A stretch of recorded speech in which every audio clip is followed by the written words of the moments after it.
Almost everybody ever has heard of D-Day, the most biggest? The biggest amphibious landing in history and one of the pivotal battles in the war during World War II on the Western Front. It was a massive landing where the Americans, Canadians, and British forced the beach against the Germans.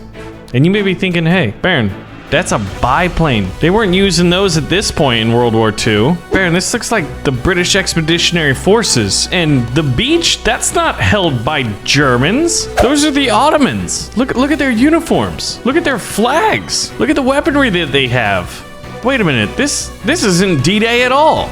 No, my friends, this is the Gallipoli campaign in World War I between the British and the Ottoman Empire. It was, unlike D-Day, which came later, it was an absolute disaster. So naturally, we're gonna play it. I wanna see what it's like to storm the beaches as a young, dashing British officer, armed only with a bolt-action rifle, in the fire in my loins, which I'm not sure if that's really a good weapon. Oh God, Bob! Bob just bit the dust.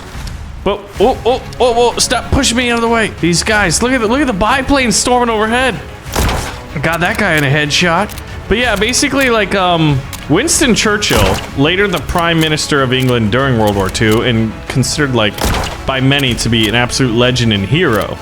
He was actually the guy, what is that flag doing? He was the guy who like kind of championed the cause of the Gallipoli campaign, and because it was an absolute disaster. I'm taking some shots. We're gonna have to find some cover here. Get some side shots. His political career kind of stalled out, and there's a reason he's awesome, is because he has this amazing quote, and it's never, never, never give up. And he didn't. Even though everyone's like, dude, that was like the worst idea ever. Why did you say we should do that? He was like, screw you guys, I would become prime minister and smoke cigars and make fun of people for the rest of my life. And they're like, no, dude, you're over, you're finished. Watch out for the barbed wire. Oh, look at this.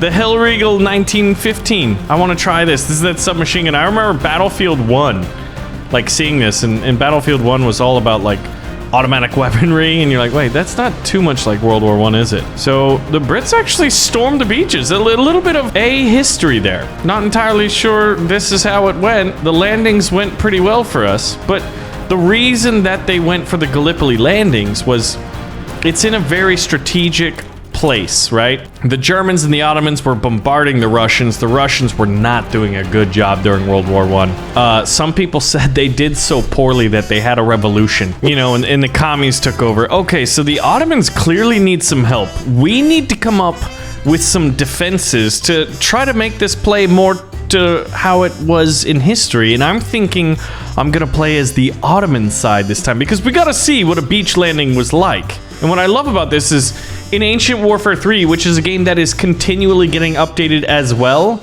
you can search by eras. So we're in the World War I era. And there's even crazy things like mustard gas grenades and all manner of nastiness. You can call in Zeppelin airships. We could have a few enemy fighters, we'll say. Maybe the Germans sent some of their Fokker biplanes over here. I'd be curious to see how the British would do against an A7V, a very derpy but effective German tank during the war. Like, who came up with tanks, man? They're out of like Orwellian science fiction. Well, welcome to the Ottoman lines. Oh my goodness, look at that. The Brits are coming, the British are coming, the British are coming. We're losing men left and right, but I feel like with added air cover, it should distract the British Air Force. Although, it wasn't really the Air Force, right? Like back in World War I, there wasn't like formal air forces, at least not in the American military branch. Look at those guys, they're stuck out to sea. So all we gotta do is hold this. Maybe I'll take this submachine gun. And I'm not sure if I'm doing it right. Come on, guys. The British are flanking us on the left side. Look at that. The BEF, British Expeditionary Force. Get out of here. Go back to England, where you drink tea instead of coffee, you crazy people. Turkish coffee's delicious, by the way. I love how the officers have the pistols and they lead from the front and just, like, fire randomly. All right, I've got to definitely be mindful to take cover. All right, let's go check in on our friends here. Why am I not moving fast? Oh, snap! Give me covering fire! I mean, pretend like you're serving whoever's in charge of the Ottoman Empire. Oh man, bolt-action rifles have a satisfaction to them, you know? When you get a hit, because you can't just spray and pray.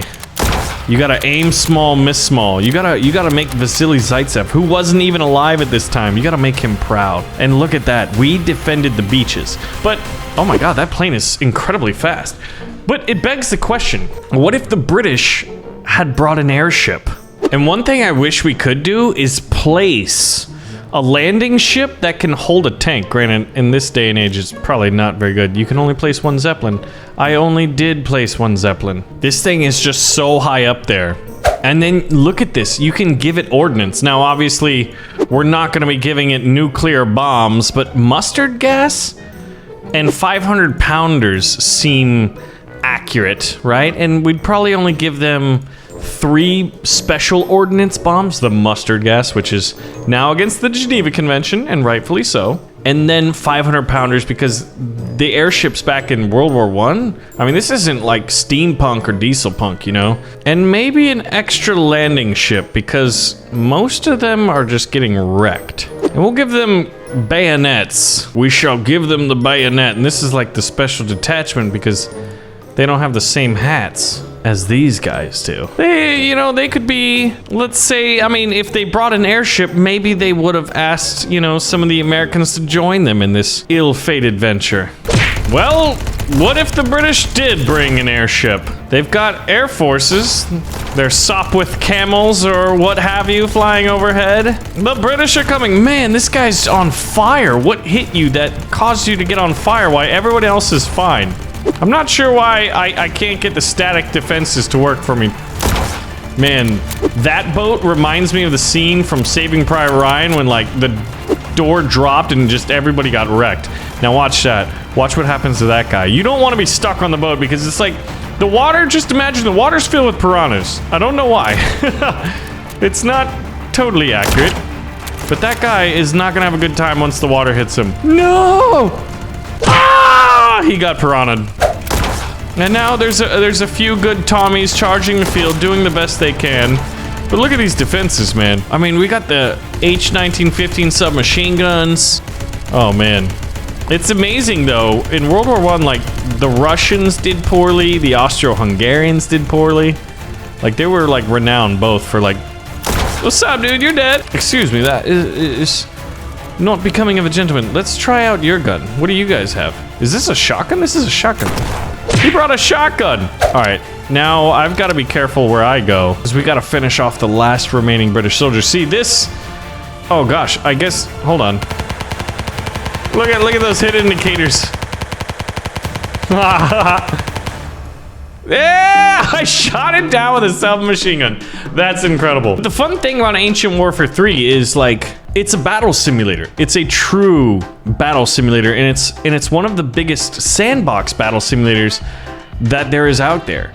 I wish there was a little more dynamism to the units themselves, but as far as what you can create, the levels, it's super easy. The vehicles, it's continually being updated, and this was released a while ago. It's called Ancient Warfare 3 because I guess there was 2 iterations before it.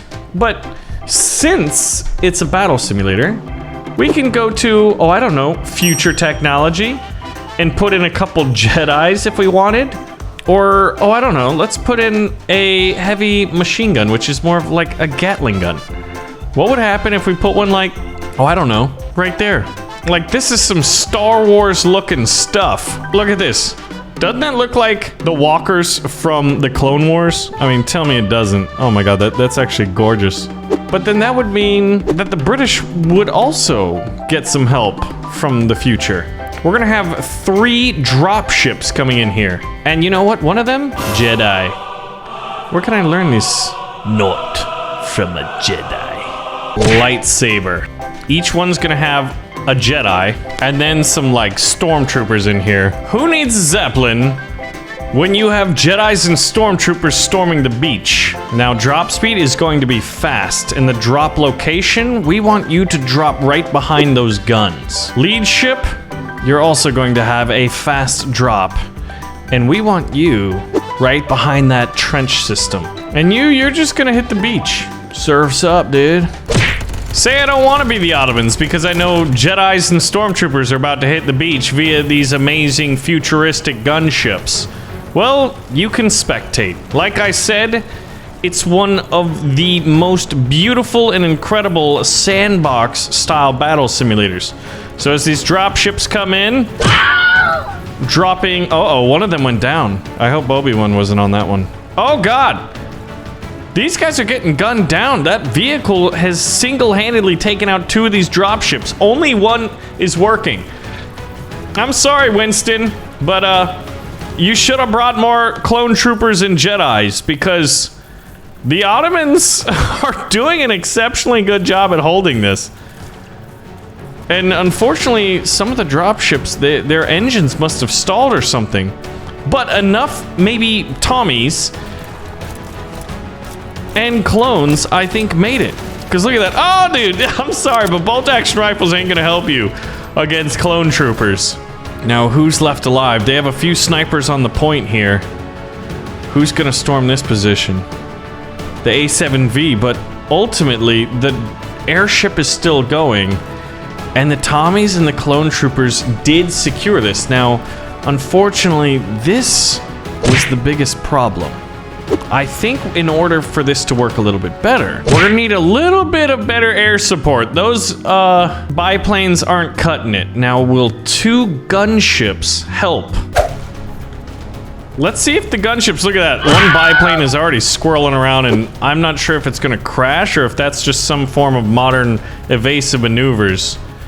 I feel like the gunships were already taken out, but this tank is focusing on one of the landing craft. Oh man, uh-oh.